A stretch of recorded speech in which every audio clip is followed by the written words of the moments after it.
And so how that might be helpful, I'm not sure. Harlan Gallinger, who's a pediatrician and ER doctor, has really been pushing to do some across-the-board testing for antibodies for everyone right now, with a second wave of testing in late fall or early winter to see if there's been any change. So it wouldn't indicate any, safety or anything like that, but really if we're seeing any change within our communities as far as growth of infection, or how it might be moving, and how that might inform us once we move into like flu season and everything in the winter. Let's see. They discussed the possible revision of the physical distancing requirements. So a piece came out from the Association of, or the American Academy of Pediatrics, that suggested that 3 feet might be acceptable over 6 feet. And the response from King County Public Health was, we don't have enough data to support that argument yet. And so it's 6 feet is what we're going with for right now. So build your models around that.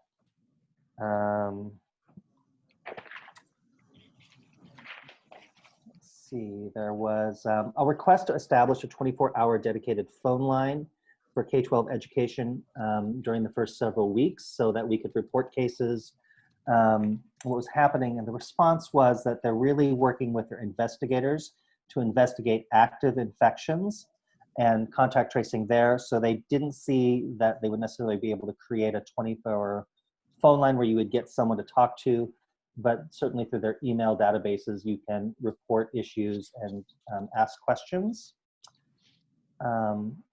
which then led to providing East King County specific guidance planning responses for a matrix of how to deal with an infection. So coming up this Friday is our deadline for a draft matrix or toolkit, basically, on how to navigate these systems if you've identified a case.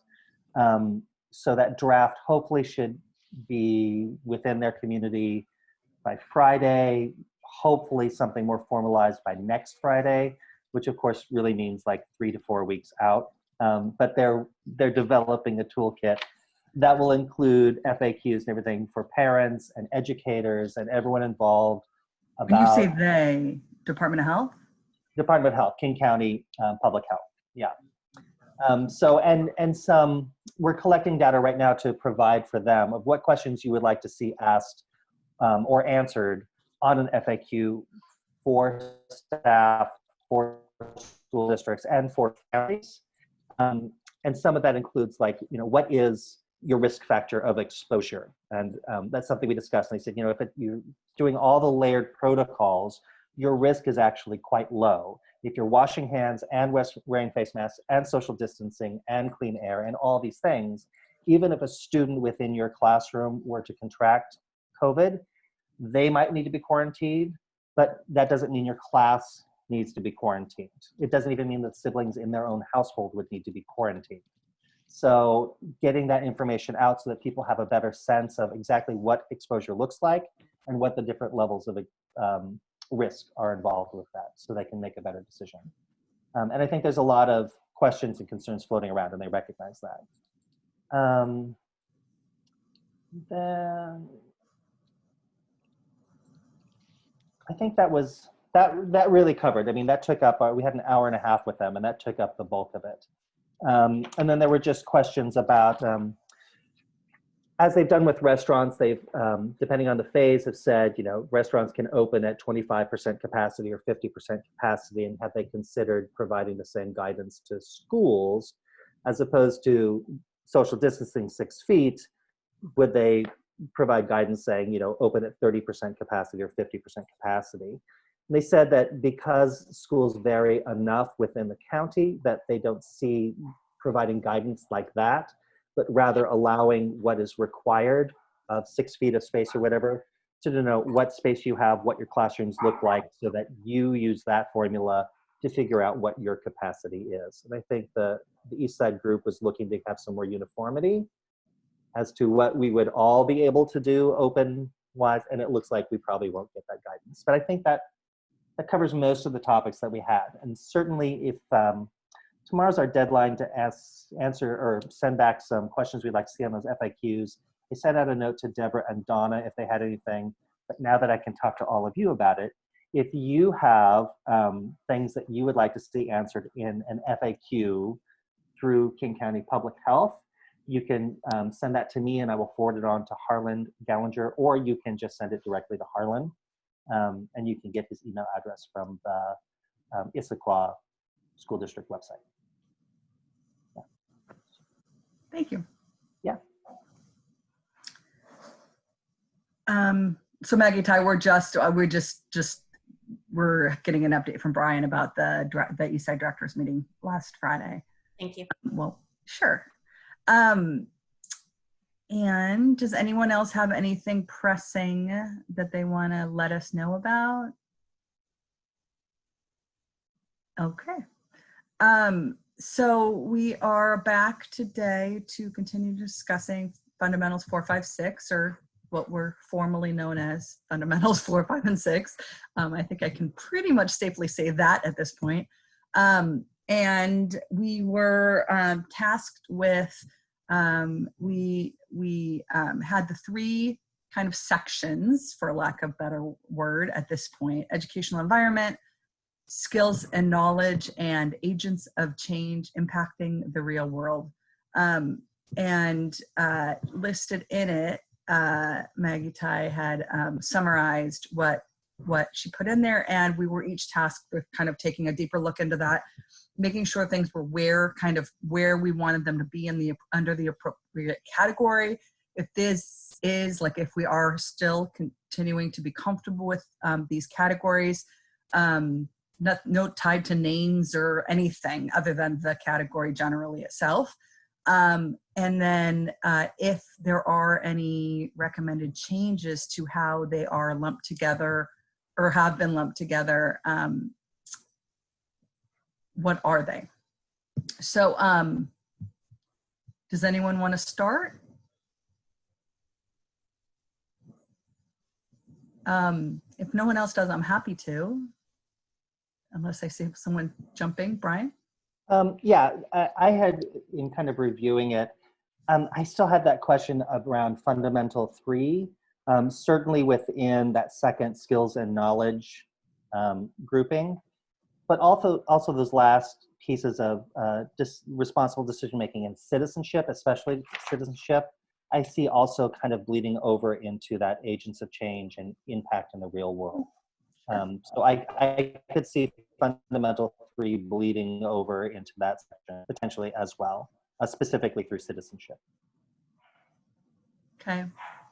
And how that might, I don't know if like ethical thinking or ethics. That was something that came up a lot when we talked about our values and stuff. There was some feedback around ethics and all of that meets in with that citizenship. Interesting, I like that. Okay, anything, and so that's in the second group, in the skills and knowledge. I like that a lot. What? That was just me saying I like that a lot. In terms of the ethics or in terms of all of it? In terms of the ethics. Yeah, I do too. Because ethics is so broad in such a meaningful way. I like that too. I mean, individual, community, and world impact. So when I was doing this, I, under the educational environment, I just brought up, I think Fundamental 1 and Fundamental 7 are the ones that belong here. And I also really like the respected / connected. And I mean, I like the connectivity in terms of the fact that, you know, like the message that we're all connected, and that each of one of our actions impacts everyone else. I like that. I don't know that it needs to necessarily be spelled out individually, but I like that concept. I also made a note in here, and I realized that this has been something that I've been dealing with more than everyone else so far, is universal design for learning. I think also this would be a great place to specifically spell that out. And I know that we want to avoid using kind of term of the day, but I think this is one, like personalized learning environment, one that's going to be around for quite some time. And maybe even instead of, I just bolded varied learning opportunities and put in universal design for learning. To me, they're, unless someone thinks they're saying different things, they're, to me, they're saying the same thing, because UDL is all about having different types of opportunities for everyone. So that's kind of the one big note I made there. Under skills and knowledge, I really like having Fundamental 2 and Fundamental 3 lumped in what was formerly known as in the same, in terms of skills and knowledge. I mean, we call social emotional learning social emotional learning. It's skills-based learning. It's actual information that you learn. And frankly, and when I was looking at it, I was looking for, citizenship, knowing that it didn't really fit where we had it. But I think in this context, I think that it does. So social justice, citizenship, ethics. I mean, those are all things that are taught. You apply them as well, but they're all that you need a foundation of learning in order to apply them. So I like that there a lot. I also made notes that, do we kind of want to move leadership and communication and information and technology literacy and risk takers into this as well? Because again, these are all things that, we want them to apply, but there's also foundations of skill and knowledge in order to gain expertise in those areas. And then for the last one, Agents of Change. It sounds to me like Marvels, like, the superheroes. So it's just, which isn't necessarily, well, first of all, I'm not a big superhero fan, but I know, but I just didn't think it was saying necessarily what we want to say. And so I was kind of Googling, like, just synonyms and other things for it. And there really aren't a lot. I mean, it really is this term of art at this point. But instead of agents of change, it seems to be referred to, at least in my search, as change agents. And I like that better because we're describing our kids, our students, rather than the change. I don't know. So change agents I felt better with, less Marvel-y. And then also, I don't like real world. I mean, it's the world, right? So change agents impacting the world, or something like that. Because most of us think that the world actually is real and not pretend that other people's are trying to create, right? So I don't know. Real world to me, again, then is like MTV, the real world that we all grew up on. And then it's just some of the other words when I was looking for other words in terms of change agents, because it's still, I don't know, I like it better. I'm still not totally caught.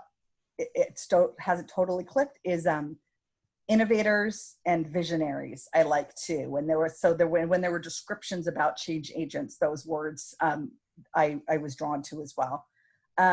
So for change agents, or whatever this third group is, I have Fundamental 5 and Fundamental 6. So yes, I've completely done away with Fundamental 4. And I think the important part of Fundamental 4 is the risk taker aspect, which I placed in the second grouping under skills and knowledge. So that's kind of what I did with it. I feel like I'd kind of like to add something about, in terms of cultivate global awareness, whether it's in the fundamental or it's in a subset of it, or if it's in our superintendent interpretation, something about sustainability and understanding that, it's economic impact on the world, it's physical global warming impact on the world, it's, that it's basically all of these pandemics our health impacts on the world. Basically it's like this big picture, and that we each, even though we're all, a world apart, that our lives really are completely dependent and interdependent on each other. So those were the notes I made. Can I just weigh in to say that now that you've said that about agents of change, I can't unhear that.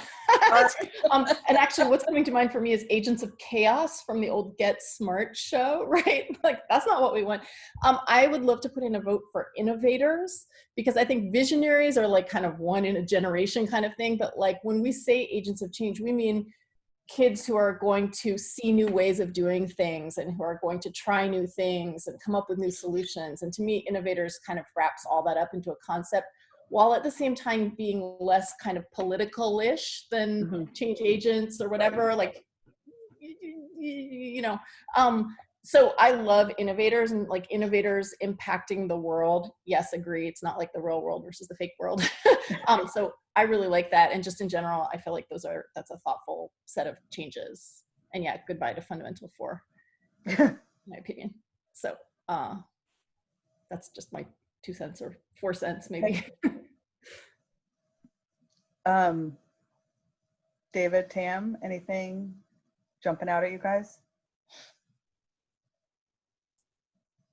I do see change agent as in how do you change yourself, and start with kind of like that nucleus of understanding who you are, and then your impact in your family, your community, the nation, the world, right? So is that tying to the that difference and interdependence kind of. And I do like the word innovators too, Maggie Tai, but innovators, like it kind of forces people to, sometimes the fact that I get out of bed is making change for somebody who is depressed, right? And so that's powerful. So it's kind of, so I think like change, the innovation is within that change, but it doesn't force everybody to go to that level. That's kind of, but I agree so far with everything where things are at. But I do want to see of how, and it seems like we're, with our students, is that we have to kind of connect themselves to their identity first of who they are. And another thing that I also hear when you're talking about things that we're getting rid of, it sounds like we're talking more about how do we encourage the growth mindset, right? Kind of like that is kind of embracing new stuff. And so that's, to me, is, if you want a word, it's kind of like embracing the growth mindset. You think I like growth mindset, and when I was kind of looking around at other, fundamentals, I was seeing a lot of growth mindset. And do you mean instead of agents of change, or do you mean as a subset in there, or somewhere else? I mean, what are you envisioning? As one of the things that you're talking about are kind of SEL and academic, the skills and knowledge, is that we are we're teaching them what is a growth mindset. Okay. So I guess kind of like, so you don't like 4, but that's where I feel like 4 is. 4 is, when we encourage them to be academic, entrepreneur, and risk takers, that's what really a growth mindset is. If we don't like those words, then I still kind of like the spirit of it. Right. When I say do away with 4, I don't mean like the idea of it. I feel like it's this like little thing hanging out after a semicolon with nothing else there, that it needs to fit in, that it does fit in other places, and that we need to make a place for it.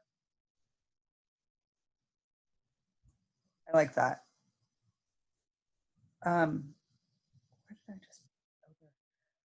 David, anything?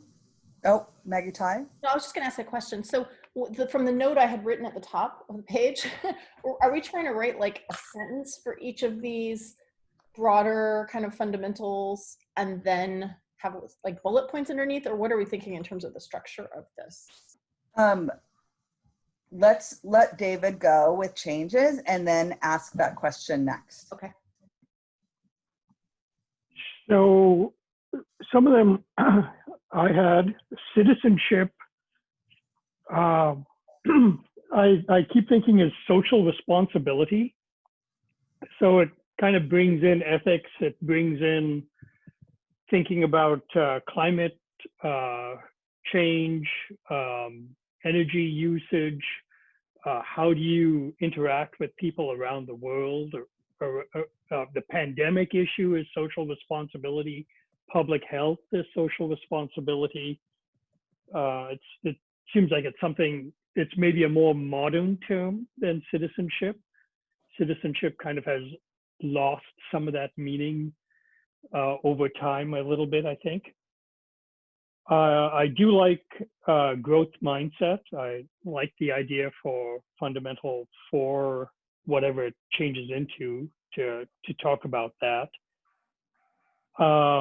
I have the same hesitation with innovators because it seems to set too many people don't understand innovation, and even small things can be very innovative, and innovation seems to have a very high bar in most people's minds before they feel compelled to call it that. And it's yeah, it feels like, am I inventing the wheel or the light bulb, or is it sufficient to get a bunch of people together and make a change in one of our parks? That's a big thing too. So yeah, innovators seems like a very high bar style of word. Universal design for learning, I was a little caught up on that because it's very academic. And we were talking about, why do we call this the real world? Well, it's because we're normally steeped in academia.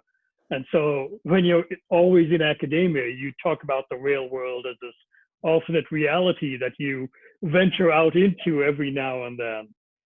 And so, I appreciate removing real world, but then I'd also like to be less academic and maybe more, if there's a way we can take that and make it more approachable so somebody not studied in this can understand what it means.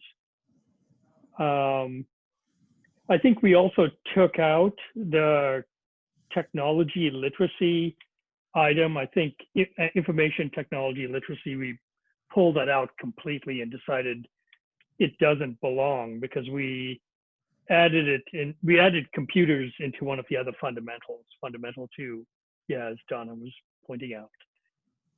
Is that, so we don't have, when I was going through this, so the question frankly for you, and when I was going through this and trying to figure out what exactly was meant by information and technology literacy and curriculum design, to me that seems different than computer science. Science is, I don't know. I mean, from a layperson, non-educator, non-computer person, computer science is more like, how do you build things and create things? And then information technology, everything right now is technology dependent. That if you don't have a basic understanding of how to use things, then we're doing our students a disservice. So to me, they're two different things, but explain, I mean, someone. I think I want to just note that in Fundamental 2, we do have computer science, but we also have educational technology, which is a set of standards that Washington State has in place. And particularly a good example of what are some of the pieces that fall in the educational technology is digital citizenship and your digital footprint and learning about that and awareness of that, which in some ways, and David, I know you're an expert in this as well, in my mind, I think that is related to where the technology literacy term might have originated from. Okay. So we were ahead of our time. All right. So I'm going to delete that from Fundamental 5, the information technology literacy and curriculum design, because it seems like it is like specifically covered elsewhere. Is everyone on board with that? Nods, thumbs. Okay. Obviously, it can always go back. David, I interrupted you, so I'm sorry. Go ahead. No, I think that was a good stopping point for now. Did Brian go yet? Brian started. Do you have anything you want to say, Brian, on after hearing other No. things?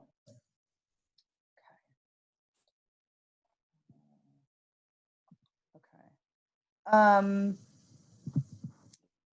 So Maggie, Ty, I think the next best place to go is if we're happy with kind of how we're grouping these, Yes, sorry, I'm in motion and probably making you car sick watching me. My laptop's about to die, so yeah. Do we want to try and, I don't know, how do we want this to look? Like, are we stuck on having, not stuck, do we feel like 7 fundamentals is a good thing? And we just want to make sure that we revamp them to the best way possible? Do we want to have these 3 subsets, like these 3, educational environment, skills and knowledge, and agents of change? And then, with bullet points, and that way the bullet points don't have to be the same, like under, they could be different numbers of bullet points. And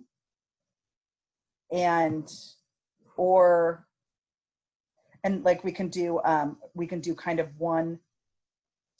we could do 1 sentence / thought under each one, and then do bullet points, so have the title and then, kind of descriptor, like, a sentence descriptor, like what our fundamentals look like right now, and then bullet points for the more specific things. And those are easier.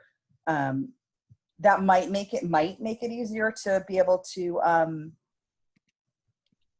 when we do the measuring of the fundamentals, or the monitoring, I mean. I like that idea. I like the idea of having like kind of 3 big chunks with maybe 1 sentence descriptor and then bullet points if that's possible. Because I feel like it's easier for people to understand, like people in the community. And I think that it'll be easier to track and easier to kind of see how things are related, like see how much balance we have between, kind of A, B, and C, or, the things in B are all going really well and the things in C are not, like I feel like that would be of use. I realized I wanted to just hear if Donna and Fred had, after hearing our input, if you guys had anything you wanted to add or suggest or question before we jump to the next thing. Go ahead, Donna. Go ahead, Fred.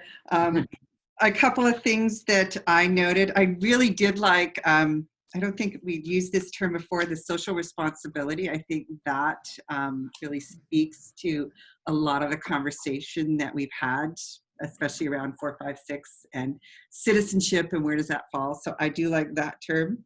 And Erin texted me that. Ooh, I like that one. So I still have confusion on 5. We have it sitting in 2 places in this framework. It is that list of pieces. It does include innovation. So I think there's still some work on what are the really truly salient concepts and or ideas that we are trying to support, that 4, 5, and 6 are intended for. I do like change agents versus agents of change. I'll always have that vision now in my head, so you got to change it, or I'll always be thinking about. It's a good way to remember it.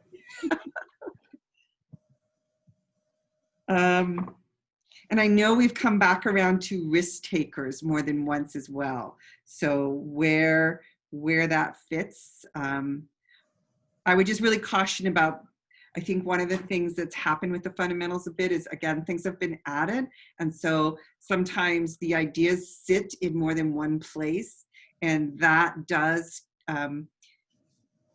it creates some monitoring conflict. So there's been examples of times when I've said to Fred, oh, why don't we do da da da da da? And he'll say, because we're saving that for this fundamental, because they're so much alike and aligned. So I just want to provide that caution as well.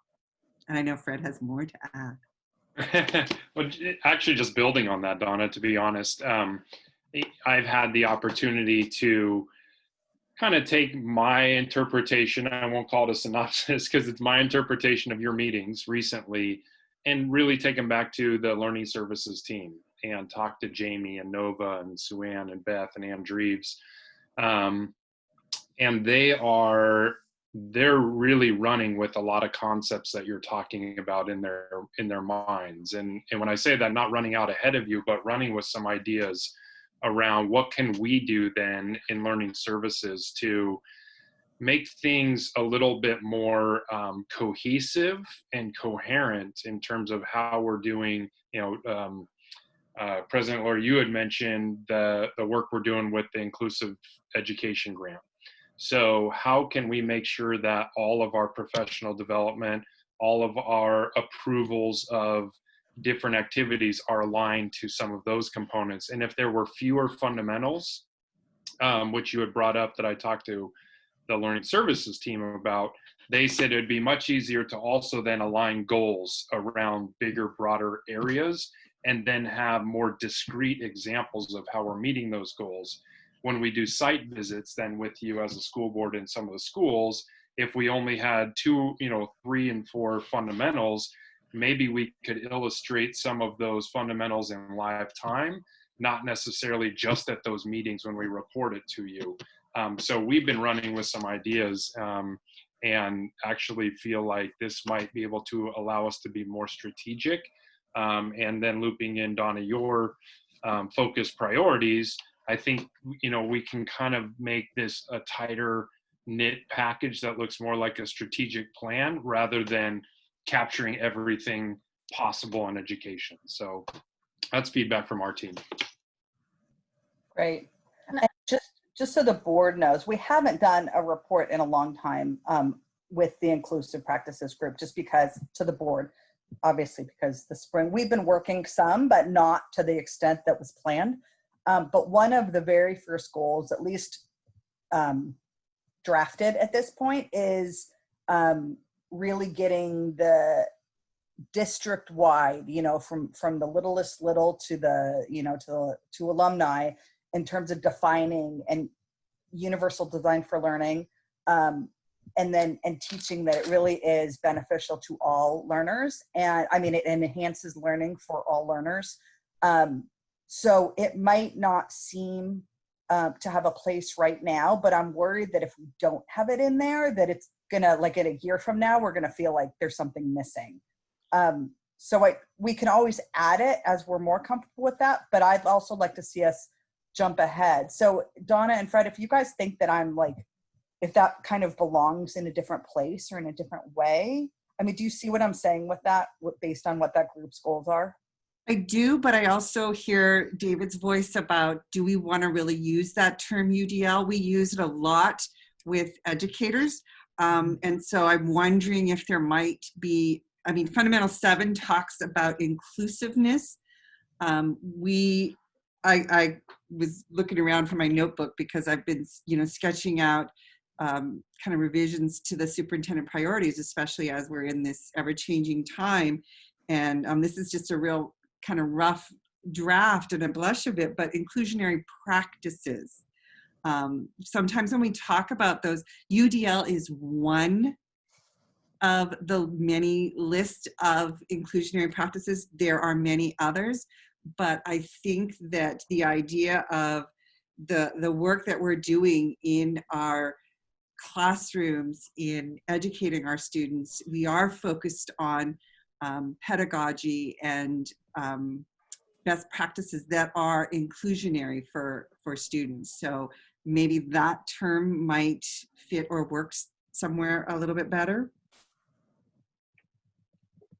It aligns also very much with the priority of high quality instructional strategies in all classrooms. We've talked a lot about that as being a real priority, particularly in light of the professional development goals and strategies that we've put in place. I think that's even more important as we develop our reopening plans. It's tougher now because we're in this very different realm that we don't have a lot of evidence of what are the most high quality instructional practices, particularly in a remote learning environment. We're still learning and practicing in that environment, but I think having that as a priority and a goal is something that I see as absolutely instrumental in having students as the priority.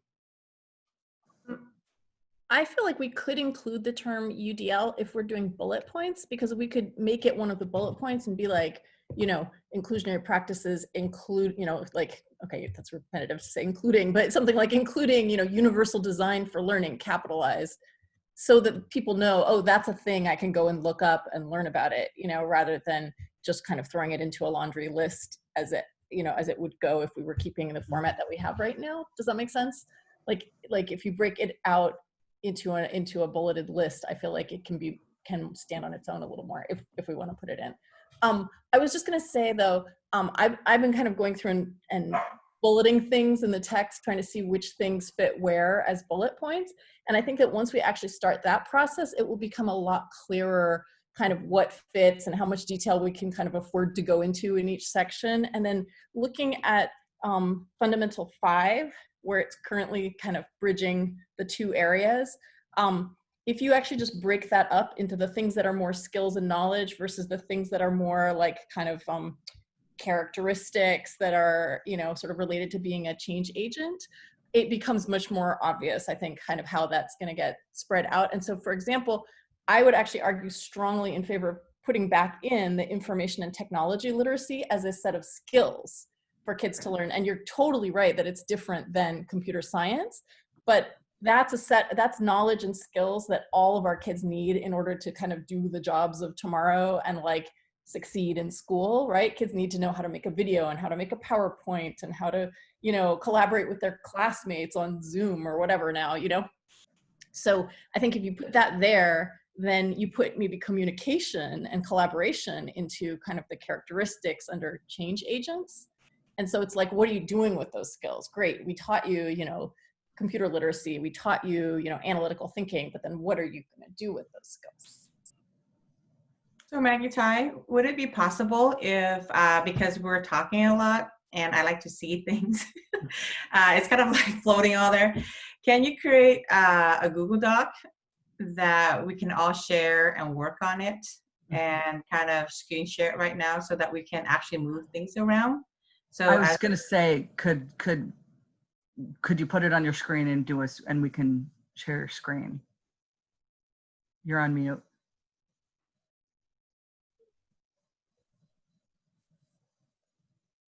Mute. Yes, just give me like 2 minutes. Keep talking while I find the document I already had.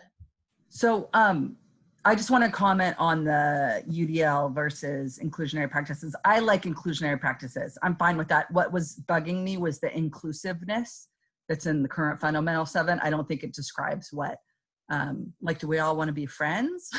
I mean, is kind of what inclusiveness means to me, but inclusive practices that totally, or inclusionary practices like defines without using a education speak term. So I'm cool with that. I think that's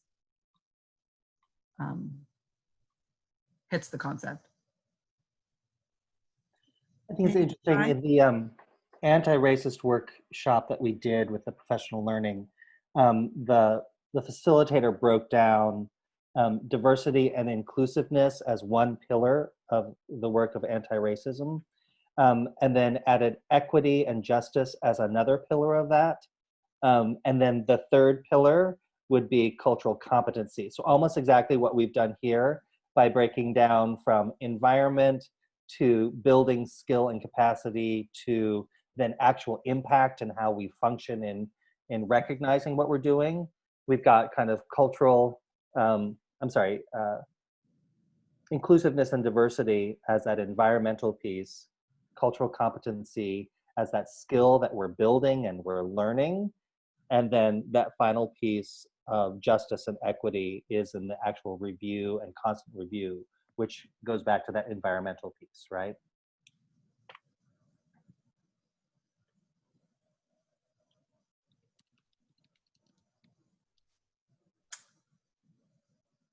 So yeah, to that point anyway, inclusiveness is different than inclusionary practices.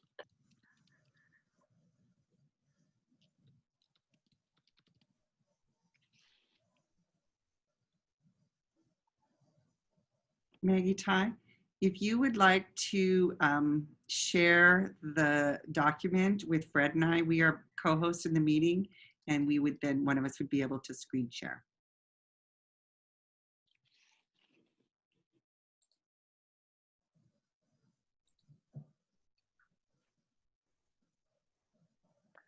I also have a question as far as screen sharing and who's kind of creating changes in a document like a Google Docs or something like that. As far as public records are concerned, sometimes there are requests for metadata. So does it make it better if somebody, this might be a question for Aaron, if somebody from staff and district using a district computer is better to make those changes because then it tracks that metadata on a district computer as opposed to Maggie Ty's personal computer? It's irrelevant as what computer you use, as long as the document itself is housed on a district server, which if it's in our Google Drive, it is. So it's irrelevant what device. Thank you. Donna, would you like me to make Director Tucker able to share the screen, or go with what you had said, which is one of us share the screen? I wasn't quite That's okay. sure what you meant. I'm putting it into Google Drive right now, and then I'll share it with you. Perfect. All the panelists should have the ability to share the screen currently. Sorry, it's just taking me a minute.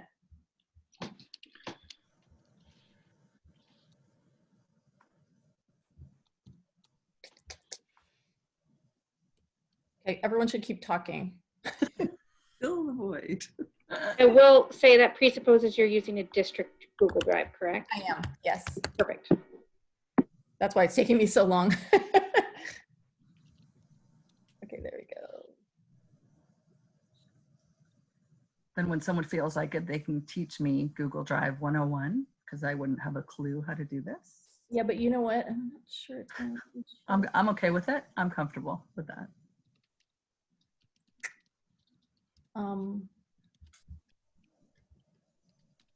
So for whatever reason, I am not able to share it. Can I email it to you? No, then I can't be working on it, right? Maggie Ty, you can just email them the link. Yeah. Make it accessible to all. You email the doc that you've created to Fred and I, we can then drop it into the drive. And Yeah. Oh, yeah. Okay. I'll do it that way. But if we want to keep talking, I do have a similar like Maggie Ty, but mine is a rough draft. Okay, but I wonder if I can. But I've been thinking, but you know how I thought it would be important to put in. Are you guys able to see my draft? Yeah. Okay. So this is what we're kind of talking about, right? So basically, similar like what Maggie Ty is doing, putting into these big headings and then putting bullet points. And then I took our values, right? So like, how do we create maybe a sentence for our environment? Then basically I just took the values and it's like create an inclusive, equitable, safe, and supportive learning environment. And then within that, then we can break it up to be more detailed. And I was able to, I think the other two values hit the knowledge and skills. I just couldn't find our values for the change agent. But that's kind of, as we're thinking of how to word these big chunks, right? These big buckets. So I'll get off now so you guys can share other screens.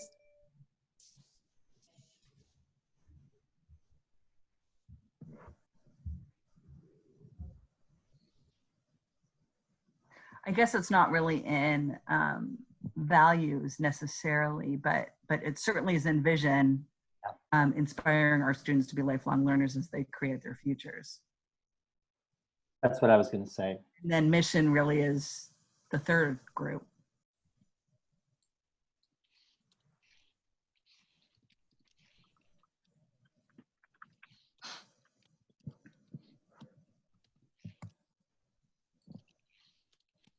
Fred, did you grab the document? I did not yet, but I can. Actually, you guys, now I was able to share it with you. Because I didn't have it open in Google Docs before, it wouldn't let me share it. Now, yeah. You should get a notification just about now. Via email? Yeah. Or just, yeah.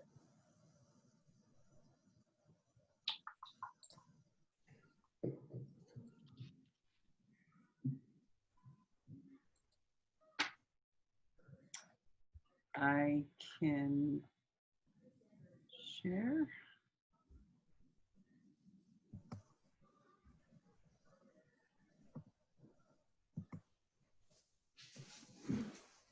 Oh, okay, this does not have my changes. Dang it.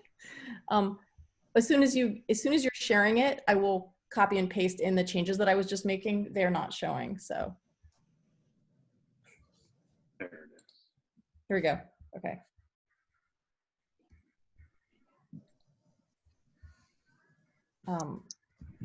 Yeah. Let me copy those in. Here we go. Oh, sorry. Back and forth here.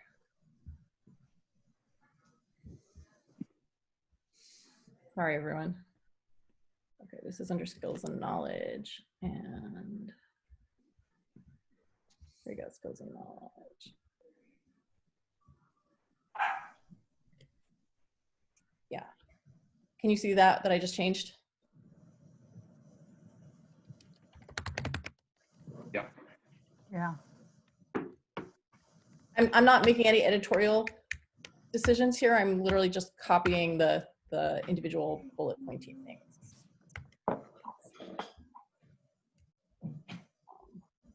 But then I don't know how we, as bullet points, I don't know how we could get in there the stuff about like maintaining the highest learning standards, blah, blah, blah. That would have to be like a separate thing under that category. It'd be like skills and knowledge. You know, it's like skills and knowledge, you know, we will do so by maintaining the highest learning standards, maybe in the areas of such and such and such and such. I actually just wrote down what Donna said and said, I missed the end of it, but high quality instructional practices in all educational environments. Yeah. Sure, that's exactly what you said, but it's close. So like, so by using high quality instructional strategies, I wrote that down, strategies in, what was the rest of it? Something educational environments? Donna, do you remember what you said? I wrote out in all educational environments, which seems redundant because it's under educational environment. Yeah, okay. But By high quality Classrooms. strategies. You know, classrooms or all classroom settings. Would it be better to do the big buckets first? And then from there, then we can work on the different fundamentals to see if they still fit. Sure. So big bucket number one is educational environment, right? Yes, but we should make a statement about it. Right. And so I think that's going to be the hard. Once we have all of that, then I think the bullet points will be easier.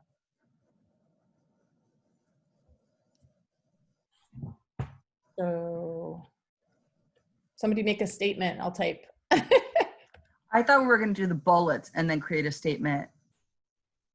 For me, if we've got a list of the bullets of what's important, then we can use those bullets to form that statement.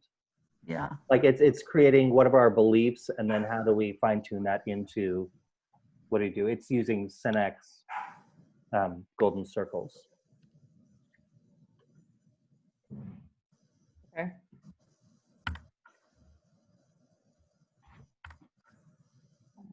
I will give you actual bullets if I can figure out how to do so. There we go.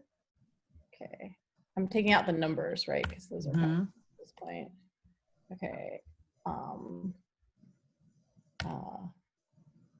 Grammatically, this isn't gonna, you know, syntactically. No, don't worry. You know, fostering and inclusiveness, equity, focus on respect and acceptance of every student. And then we had talked last time about students feeling respected and connected. I don't know if we can add that or just. I would actually separate out. I think that used to be fundamental 7, the last bullet point you have, and I would separate that out as each topic or each. Okay. Like diversity, inclusiveness, equity. Each is their own, yeah. And then maybe actually make respect and acceptance of every student. Right. Then you can. Mutual, oh, if you say mutual, then it's that kind of imply mutual respect. That implies connected, I think. Mutual respect. You have to say who and whom, though, if you say mutual respect. Is that between students, or is that between students and teachers? Uh-huh.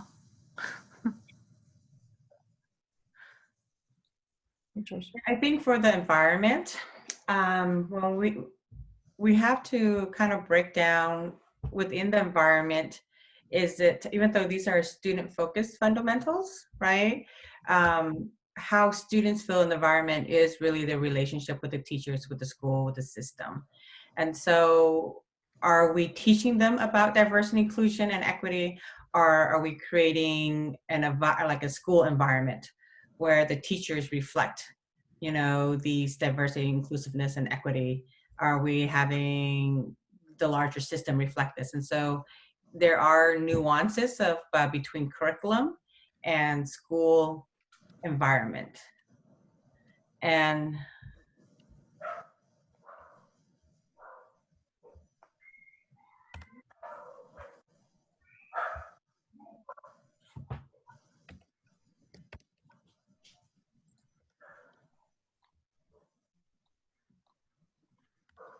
I don't know.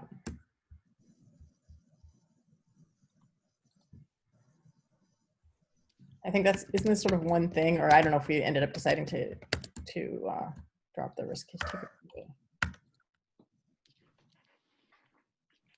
This part doesn't fit neatly into bullet points, but just for the sake of kind of getting the bigger picture, let's just kind of. McIntyre, I thought this, and I was under skills and knowledge. This last encouraging. Oh, encouraging and enabling. I thought the educational environment was just 1 and 7. Yeah, okay. I don't know why I have it up there then. Yeah, you're right.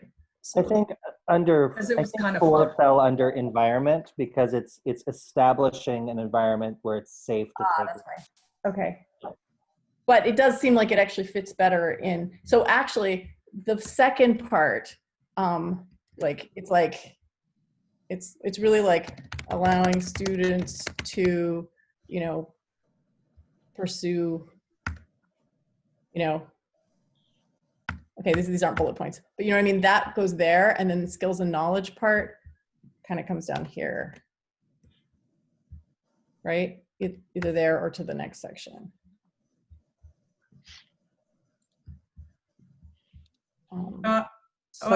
Can we just stay with the first one? So I'm thinking of like, so how are we going to play this out? How is it going to be implemented? What is?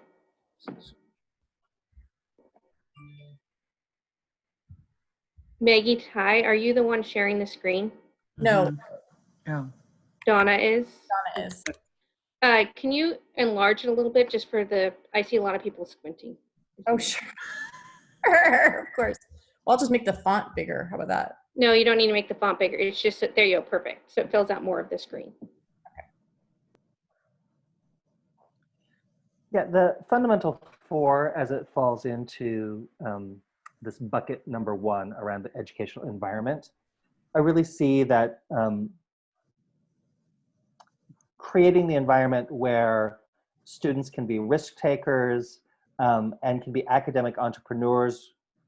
Well, allowing them the academic entrepreneurial piece, which we all struggle with, identify, but it's creating an environment where they can explore deeper into those subjects that pique their interest. So that would fall under universal design for learning and stuff, so that when a student suddenly catches the bug and sees something, that there's an opportunity within our learning environment for them to explore that deeper and to take risks so that they're safe in taking the risks, which goes with growth mindset. Then the second half of that choosing to pursue academic passions and interests beyond traditional curriculum and beyond the traditional classroom environment, that to me falls in the third bucket about change agents and impacting the world. Because that's not in our environment. That second half is focused on outside of our environment. So Okay, bucket number one is about our environment. are people okay with me moving that? I'll move it down. I'm only seeing my screen, so if I don't hear no, I'm going to move it down. I only worry, I want to stay away from, to me, it adds confusion when we're explaining too many things. Like, we know what we're trying to create with an educational environment to do all of the things that you just said. But I think we just want to be, rather than explaining it, we want to be identifying it and then measuring it. Does that make sense? Like, I don't think we need to do that last step in this part. I'm going to cut this and put it down at the bottom, like in a sort of extra stuff section, so we can put it back later if we want. Yeah. Sure. I'm just going to move it. You can bring it back later.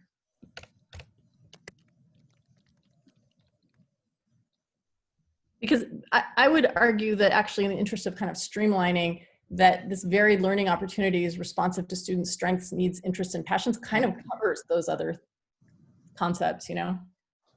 Mm-hmm.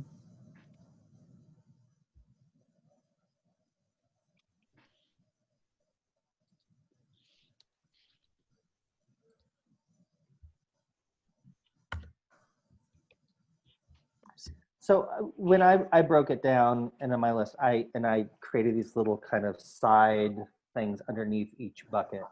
I had safe and supportive as just two words that seem to go together. It's a safe environment where students feel safe and secure within that environment, and that could be the safety of facility, safety of who they're with, who they're partnering with, that sense of feeling safe. But then supportive goes with that as well, because it's that support that's providing the opportunity to take risk and to explore, right?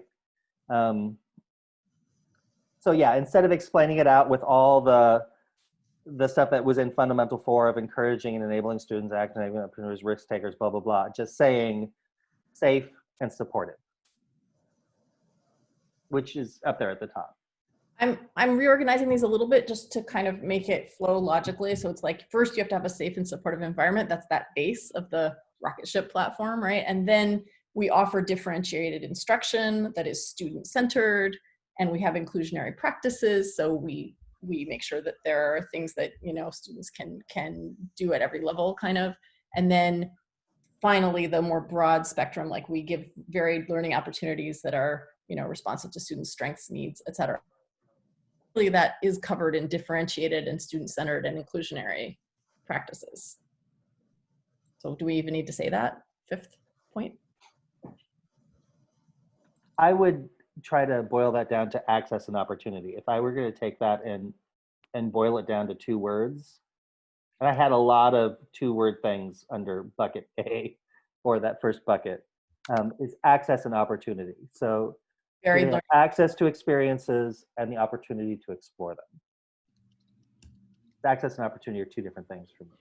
Access to experiences and opportunity to explore them. To explore opportunities. Explore. That kind of gets at like the next level stuff. Speak up and object. If I'm going to move this down to the bottom too, this is sort of like parking lot of possibly unused stuff. Right, and I think we can use all of those thoughts in terms of coming up with our statement about educational environment. Let's just make sure we have, in terms of the bullets, that we have everything in here that we want. I'm going to argue against mutual only because we can't, I like respect and acceptance so much, but we can't say mutual acceptance. And it just gets syntactically confusing because like between whatever. Can we just go? But mutual respect and acceptance. I don't think mutual needs to go to both. So then can we just have two items like mutual respect, like acceptance of every student, like that? Sure. That way we have them both. Okay, are we leaving anything out? Think about. I would add into that culturally competent. And maybe that in a point can get to part of what Tam was talking about, of reflecting back to our students, you know, their experience. But also, I think one of the things I've heard is students feeling the need to conform to their groups as opposed to students being able to culturally shine and share their experiences with people. So with that cultural competency of embracing these pockets of culture, of rich culture, and allowing students to shine in that varied way as another component of that, as well as being reflected, like that the administration and the staff and all of these things with our community are also reflecting back that same experience. So the shorthand of that would be adding in cultural competency as a part of that.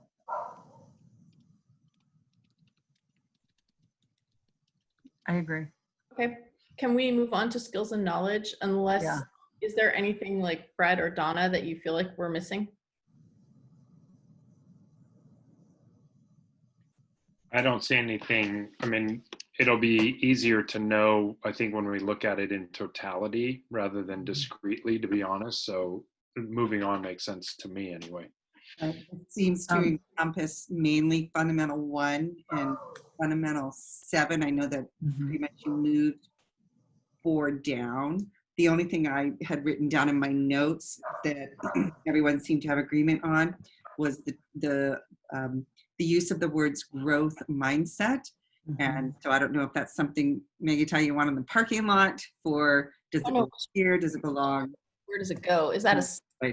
So I just wanted to make sure that was captured, was all. Yeah, where does that go?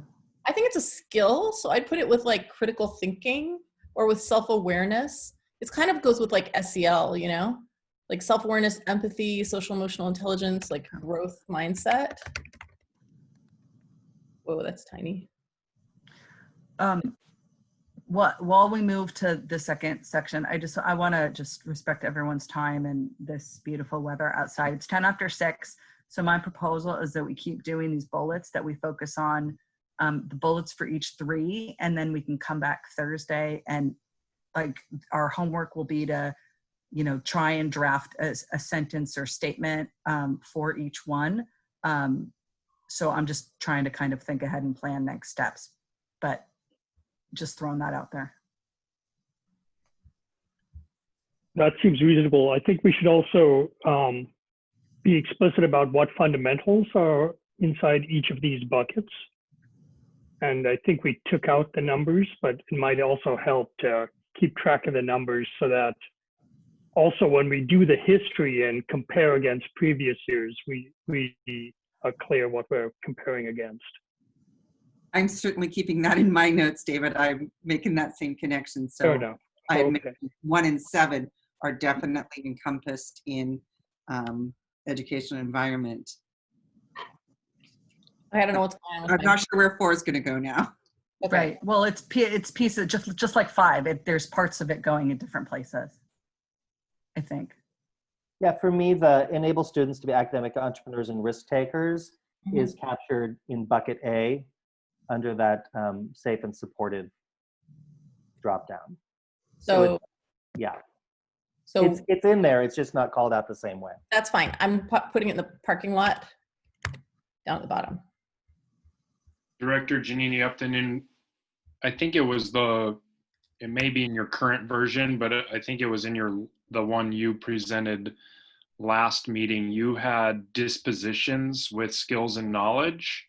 If you went back to adding dispositions, then that growth mindset fits a little, it might fit in there a little better if you had skills, knowledge, and dispositions, and you might have others in there. I don't know if that was important in your original version. I think it was with the space concept, the space person concept. You want me to try it? Let's look at it. That works for me, and I had added that in because I was kind of comparing it to your civic-minded graduate from Indiana University Purdue, Right. which is dispositions came directly out of that. Got it. Can you move that section up so we can see all of the next section? Yes. Thank you. I don't, I can't get it all on the screen at the same time. Oh, no, that's okay. Just, Here, go away. I don't know how to make this little bar thing go somewhere else. Go away. Yeah, sorry. Okay. you have all the bullets. Use high quality instructional strategies in all classroom settings. That's just a phrase that Donna had said that a couple people wanted to include. Down below here we have important in this one. Because this aligns completely with Fundamental 2, right. which is to maintain the highest learning standards in all of the areas, and then it lists them all out. Right. So this may be a thing where you want to put this into the kind of intro sentence or paragraph, like I'm sorry, does anybody know more than me about Google Docs? I don't know what's going on with the kerning between these lines. I can help with that. Okay, thanks.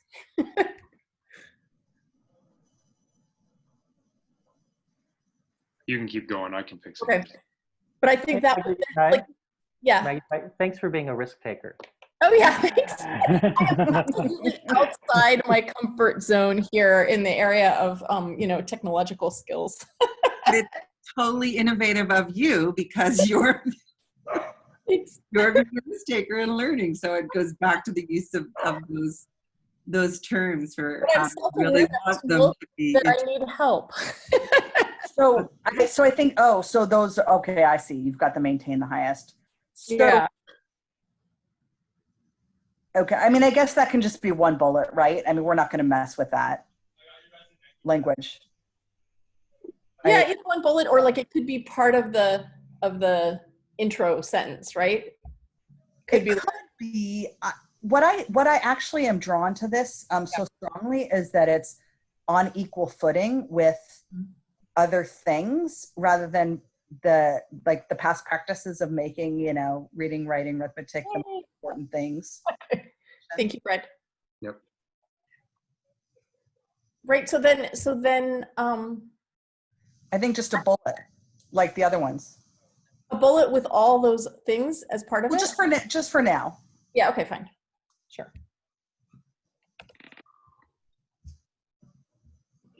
Okay, we'll just bullet it.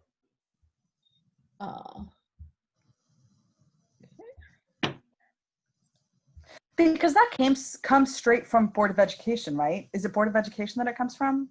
Yeah, okay. Fred, can you work your magic again? I don't know what I'm doing. The OSPI learning standards that are required, Deborah? Right, yeah. Between the highest learning standards in the areas of yeah.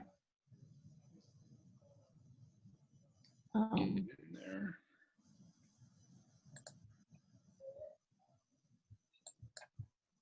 Is there anything on that list that's not required by the state board? No, we modified it to match just this, sometime in 2020. But we have added new things to the system from What? financial education and stuff. Oh, You just need some info. oh, okay. But those are all listed in the learning standards for on OSPI for Oh, I Washington can't. State as well. I see. So I think with the new updates, we do have the ethnic studies curriculum coming up, and where do we put more emphasis on how do we learn about an anti-racist curriculum, and like where does this go? Where does that go in this area? Yeah, do we put ethnic studies like after social studies, for example? I mean, we don't have the classes yet though, so. Yeah, those standards will come out a year from this September. So you have latitude to add them if you need to. Yeah. You also, don't forget in the other section added cultural competency. I know it's not it's not exactly the same as the ethnic studies, but I think you're starting to tease that out a little bit more. Yeah, and I think this is where I was trying to make a difference between where one is an environment and one our skill curriculum that we're teaching our students, and how we should put this diversity, inclusiveness, and equity somewhere in what we're teaching our students. So I don't know what's the terminology. I mean, and just the fact that we haven't, OSPI hasn't come out with any guidelines doesn't mean that we can't put it in here, because we know it's coming. If we're wanting to be proactive, I would put it in this learning standards, whether OSPI or what it require us to or not. What about cultural literacy? I think cultural literacy is very different than Racist. yeah. I agree with you, Tam. I just don't think we're ready yet. And I don't want to rush it just because we're doing this and that's the kind of topic. But I think it belongs there. I just don't know in what form. But Brian, do you have an idea?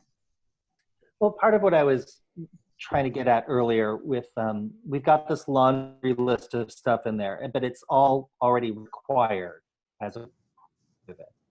So you could trunk it and say maintain the highest learning standards, or just the highest learning standards in areas required by the state board, plus or in addition, and then we begin what Tam is talking about there, which are those things that aren't required, but that we would require in addition to. So right now, this long laundry list of things, these are things that we're required by law to provide. And so it's great to call it out so people understand. It's good to have it there so folks who are like, well, what are the subjects that are required? It can go in there, but I'm more interested in the stuff that's not required by law, that we are adding in highest standards in addition to what's required. Because of course we're going to provide what's required. And I just want to challenge us with, I mean, just in terms of like these things take time. I mean, we started, the district started with the social emotional learning long before it ended up in a fundamental. So I think there's a natural progression. And I think the fact that I can't scroll up and down, so I can't kind of point to it. But in the first section, I think the fact that we have diversity, inclusiveness, equity, cultural competency, I think all of those there are demonstrating what creates a necessary or an appropriate learning educational environment for our students. And like I said, I'm not saying that it isn't going to need to be in skills, knowledge, and dispositions. Frankly, in the near future, I mean, what would we put there right now? We don't know, because we don't know what direction we're going. Put like a mental placeholder there and say, I look forward to being able to add something in there once we have, say, an ethnic studies program or whatever. Like, I definitely think something should be going in there in the future. But isn't the whole process of this thing is we're doing policy so that the superintendent and the staff can figure out what are our priorities. And so we have to say it first, then they work to make it happen, but we can't wait for them to make it happen for us to put it here. So that doesn't mean that it has to be all done, next year, but it is a progression for us to recognize that this is in our policy. And I do hear you, Brian. You said that when we do policy, we think about the next couple of years, we think of ahead. And so I think this is kind of like, where do we see Mercer Island moving forward? And so I think it would be really important to acknowledge it here. And building on what I think I'm hearing you say, Tam, is we have cultural competency 1 and cultural competency 2. It's 2 different things. So how we tease that out and call it what it is. There's having a culturally competent environment where our staff is culturally competent, that everybody is getting professional development, that we're training this and we're creating this environment. That's 1.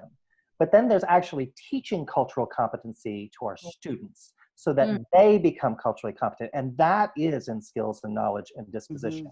So it's 2 different things that are falling under the same heading. So it needs better words, but in place of better words for now, maybe 1 and 2. But I agree with Tam that it's something that falls in both skill building for our students, and it even falls into bucket number 3 as well, because we want them, when they're making impact in the world, to be making culturally competent impact in the world as change agents. So it falls in all 3. Sorry for interrupting you, Brian. I would actually argue, it's hard because I can't see who's talking because I can only see my screen. I would argue that the skill of deciphering what is kind of, fake news from real news, which is part of analytical thinking and critical thinking, but we really should, I feel almost like we should call it out on its own as a skill and an area of knowledge for students. So that's just another thought for the future, I guess that goes along with it. I guess that's information literacy. Never mind, forget it. That's covered by information literacy. Never mind. So I'm just going to put a question mark there. So if people want to think about it a bit more, like, again, it's almost 6:30. So can we try and get through the rest of this? And then I just put like a little placeholder there. If somebody wants to propose something, they can. No, I think placeholder's great for right now. Okay. And then do we separate out, I have separated out here, self-awareness, empathy, social, emotional intelligence, etc. I think you want to just make sure we don't write this in a way that it says we're going to maintain the highest learning standards in all of these things, right? Because we don't want to hold the district accountable for example, maintaining the highest standards in empathy education. Like, I'm sure I hope they aspire to it, but I don't want to be tracking that, I like how you did the first one, Magnetai, when you go up, how you had personalized learning environment, and you had the bullet points that foster and embraces, and you had the bullet points. So I think we should do the same thing to break it up into what is knowledge, what is skills, and what's disposition. Separate them out by that. Skills. So this is like knowledge. Okay. So then this would be like knowledge.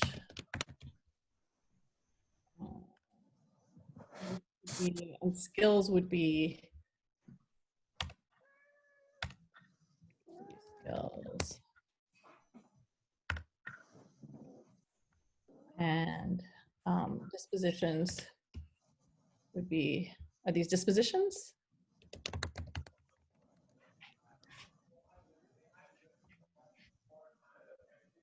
Citizenship is not really a disposition, which makes me think it should go somewhere else. I think we had social responsibility. Oh yeah, social responsibility, yep. I would be fine with replacing citizenship with social responsibility. Great. Do you want to specifically call out ethics? Oh yeah.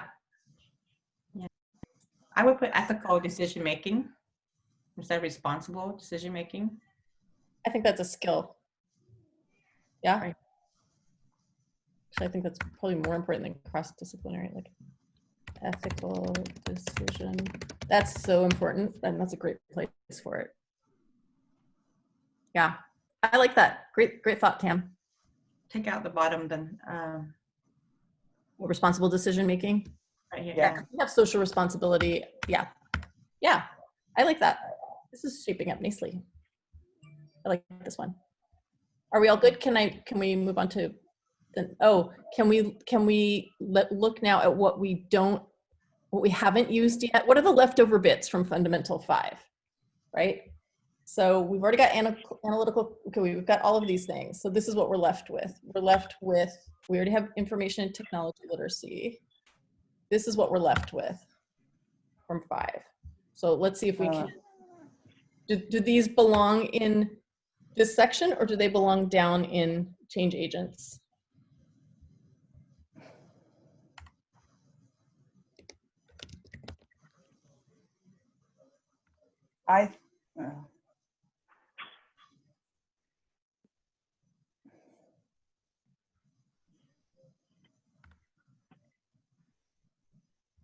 Because here it's, if we use problem solving, I think it belongs here. If we use Brian, what do you say? Problem finding?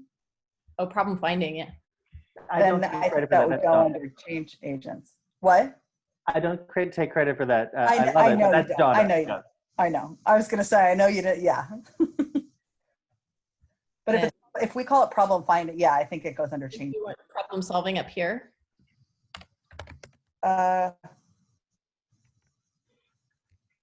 It's probably a bit redundant, but we could put it there for now. Remember that 5 was the fundamental that crossed buckets. Right. Even when David did his original, he had it in 2 spaces as well. So I'm gonna bulletize this. Creativity, innovation. Sorry if this is painfully slow to watch everyone.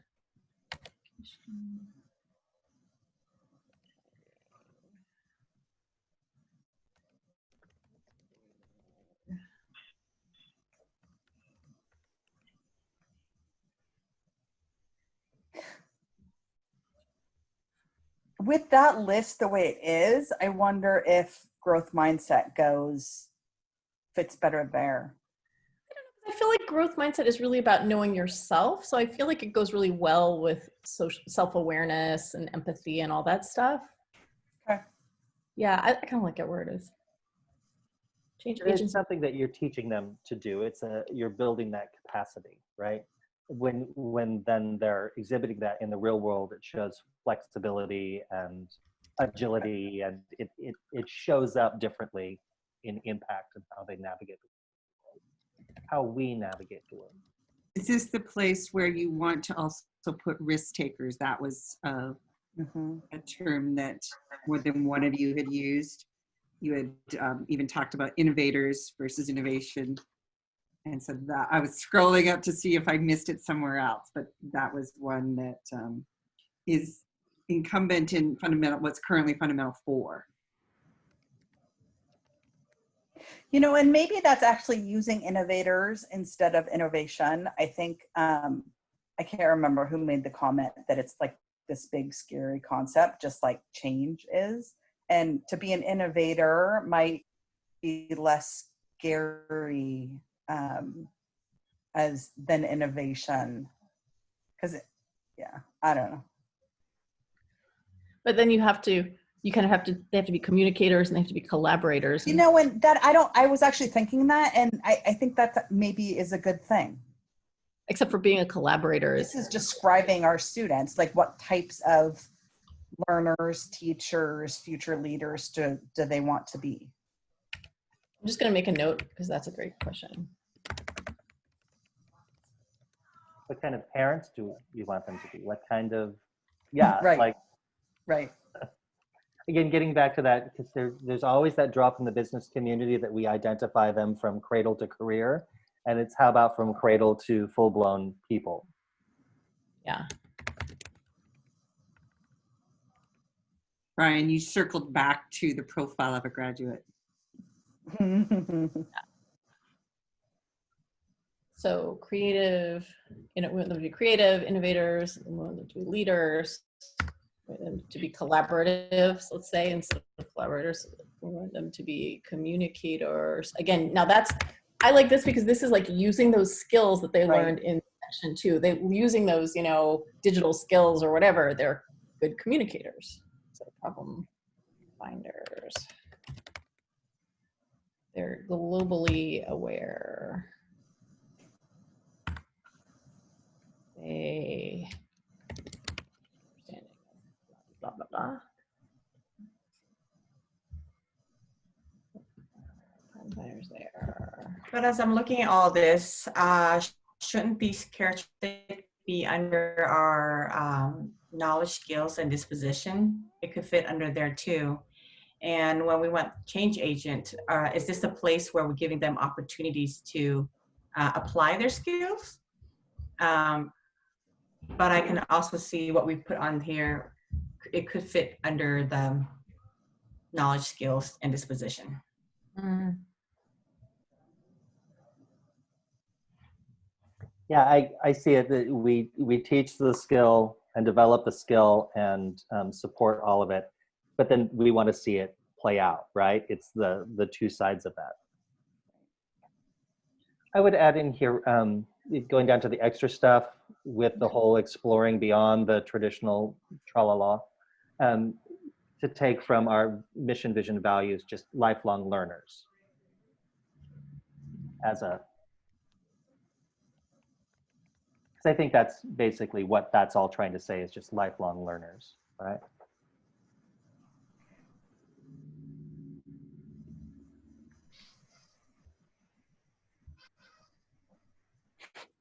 Don't ask me why that's so ginormous. Because it's really important. I'm just struggling with this. Director Din, were you also maybe getting at self-efficacy in terms of that application based on a belief that a student can do it, the belief in themselves as a learner? Or is it different than that? No, as we're trying to figure out these 3 buckets, I want to make them very different buckets, so that again, you don't, as you're, implementing this or reporting to us, when you're like, it could fit into this bucket or that bucket, and I just see this list could be in their bucket 2.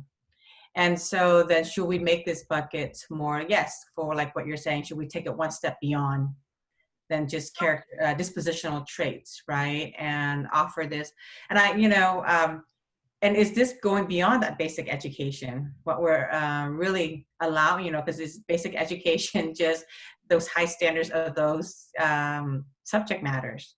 But here we're going one step further and really teaching our students on who they are as a leader and their self-efficacy as a person to impact change in this world, or just to impact change within themselves. Okay, I have a radical idea based on Tam's idea, or Tam's comments. What if we took the dispositions part of section 2 and combined it with this stuff at the end? Because as it stands right now, I have a very hard time seeing how we could hold the district accountable for the stuff in section 3. It's kind of pretty hard to quantify. It's kind of hard to track, because we're really talking about what we hope for the kids when they're really gone, like when they graduated, whereas if we made section 3 be about the dispositions that we're hoping to kind of inculcate in our kiddos, then we're not discounting the importance of the dispositions. We're actually like raising the importance of it, but it's something that we can be tracking, like what programs do we have to improve growth mindset, and how are our SEL programs going, and like what are some things kids are doing that display empathy. Like those things are very reportable, if that makes sense. So I actually I'm on that same path with you from Tam, and I like moving the disposition down. The way I'm seeing, at least as we have it right now, is the educational environment, and then the skills and knowledge that we teach to our students, and then the third section is how are the students applying those skills. And so I think that's a great way of saying it, and I think it's very monitorable, whatever. It's just going to be much more level 2, and we're going to get examples of what are the students doing, like the students, and probably more so in high school than before, or than younger, but what programs are the students involving themselves in, at least at the elementary and maybe beginning middle school level. What programs are the students involving themselves in, like the reaching their necks out and things like that at the elementary level. They're being, and the, what is the marketing one? The marketplace. DECA. Like what? Are you thinking DECA? No, I'm thinking elementary. So I think they call it marketplace, right? Where they create their product.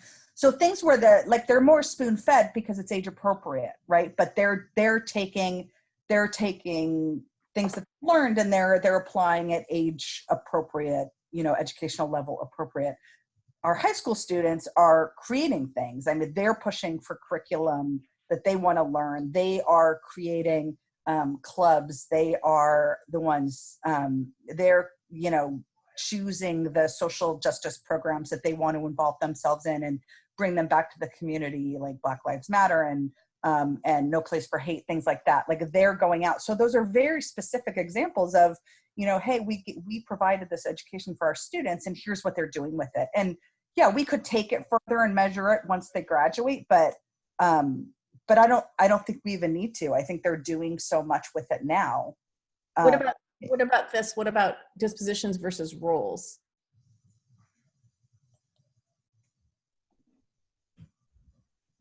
Like dispositions is like, are they demonstrating kind of progress in this category of skills and qualities? And then are they seeing themselves as, you know, communicators? Are they seeing themselves as problem finders? Are they seeing themselves as academic risk takers? Are they seeing themselves as— To me, they're more of a mindset than a role. Mindsets.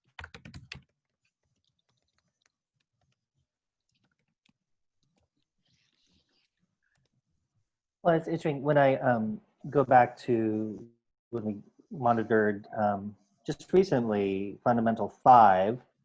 One of the things, metrics that I'm always looking at, and it's a qualitative metric as opposed to quantitative, although we try to make it quantitative, is the question that comes up under theme 2, creativity and innovation. And the students who agree with or identify with, I am a creative person. So that's where I see this here. So how do they see themselves? How do they view themselves? How do they identify? So maybe identity as opposed to role or mindset or identity. How do they identify? Do they see themselves as a leader? Do they see themselves as creative? And we have a lot of metrics that we currently pull that can demonstrate that, which is different than the curriculum that we teach. Well, I mean, I don't know that this is the right word, but it's applications. I mean, how are they applying these skills? Yes.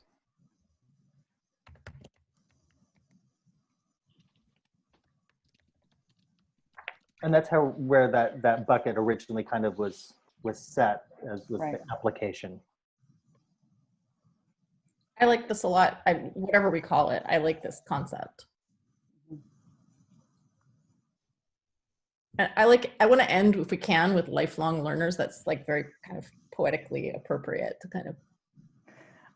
I'm hoping we can, I don't know how it's going to work. I'm going to mess around with it, but I'm hoping we can kind of get in as much from our values, mission, and vision into, I think it would weave a very connected path if we could figure out a way to do it.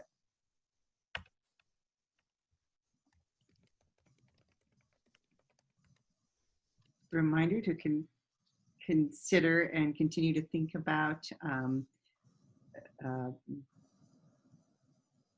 metrics and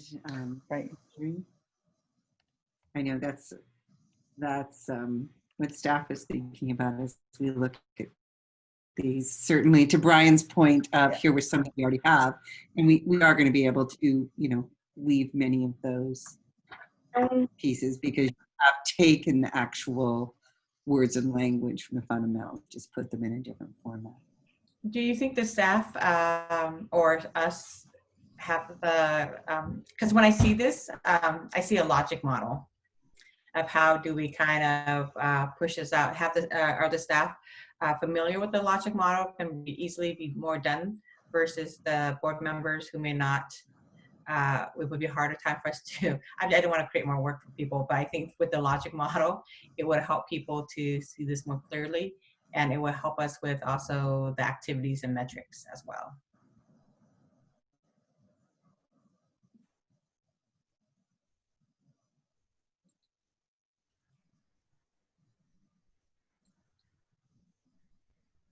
Sorry, what does that leave us as sort of an action item, Tam? I guess after we do this, I think like when Donna was saying that we have to have metrics, you know, so to tie it all together, if we can use the logic model to show where our mission flows to, you know, our vision and values, how it flows to our fundamentals. Yeah. And from there, then we can start to identify what activities are you doing to make sure that it's safe and supportive. That's what, you know, things like that. So that's kind of, and then from there, then we can kind of create the metrics. And so it's this kind of linear model that we can see it all at once. But otherwise, it will be really hard to grasp as a whole.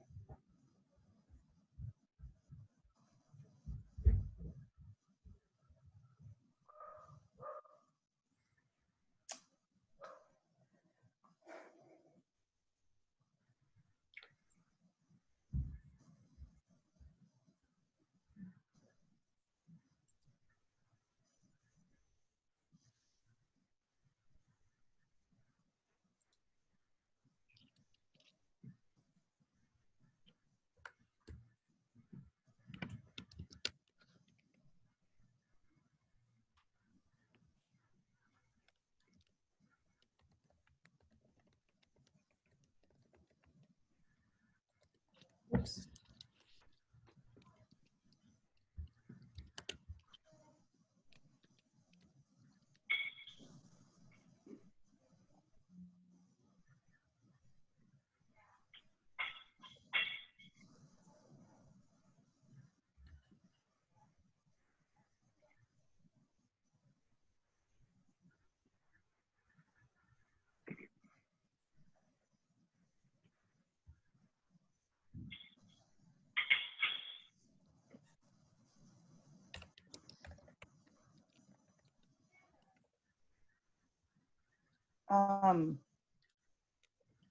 I think this looks great.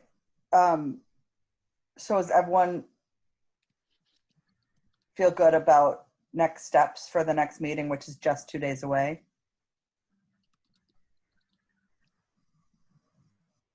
Okay.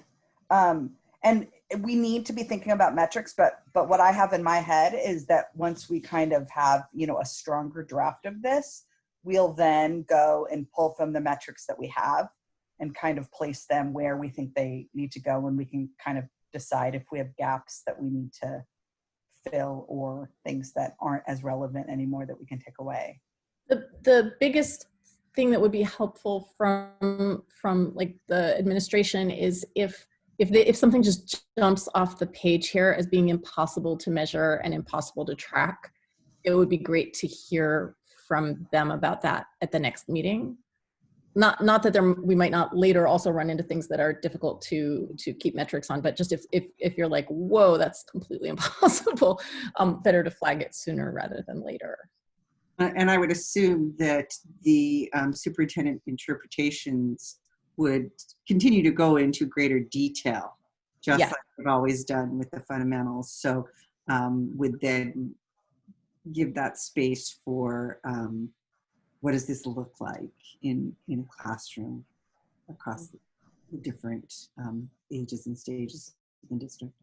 And maybe another iteration of your conversation is the nature of the measurement. I think there have historically been some board members who have been more comfortable and confident in quantitative information, and others more comfortable with qualitative. You know, it's certainly not a mixed method study that we give you in the reports, but it is a mixture of the two. Are those still ones that you find as a school board acceptable? And maybe there's some conversation that you would have there, because as I look at them, I can think about, okay, I can see where maybe there's some qualitative or quantitative measurements, but I would want to make sure that we were on the same page about how we're defining measurement as well. And then I know Nova has had an interest over time through the assessment lens of, you know, we spend about $15,000 a year on that EES survey. Is that something that you want to, as a board, continue to see annually? Or is that something every other year? And is that metric as important? So those can be future board conversations, but I think those would help us to better answer that question, Director Tucker, but I appreciate it. Sounds good. Mm-hmm.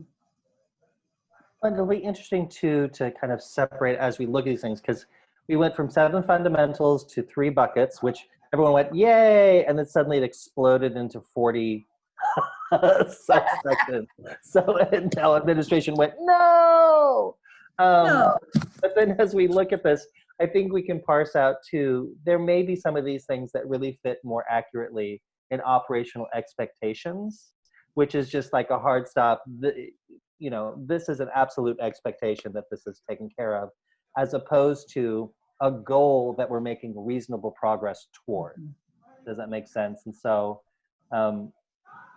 it'll be interesting as we continue to parse these out and explore and fine tune and condense and get it back into something more manageable and measurable.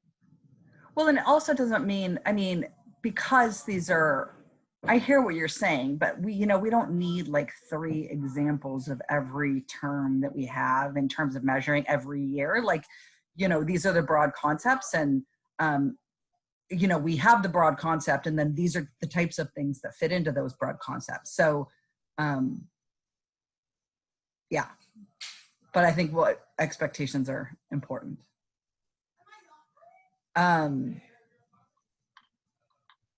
Okay, so it sounds like we're at a good place. Any last comments or questions from anyone? Okay, I will just let everyone know that fortunately or unfortunately have to go to a softball tournament this weekend in Oregon. And so I will be joining us by at a softball field at 5 o'clock on Thursday for our meeting. So if for some reason there's an issue with connectivity, I don't expect there to be. I shouldn't be in Booneyland, but Maggie Ty, if you want to jump in and run it, if I'm having issues, I don't expect to, but it's possible I might have to join by phone if I can't get things working. But the first game starts at 5, so. No problem. Thank you. Okay, anything else to finish up? All right. To that point, I'm sorry. So I'll be coming from a joint legislative and resolutions committee meeting with WASTA. So the 2 meetings are overlapping. So I'll be stepping out of that one into this one. So I won't probably be early. I'll probably be just skirting in right on time. Okay. Great. All right. So it is now 6:50, and we are adjourning our study session. Thank you very much. Take a look at these things. We'll see you in a couple days.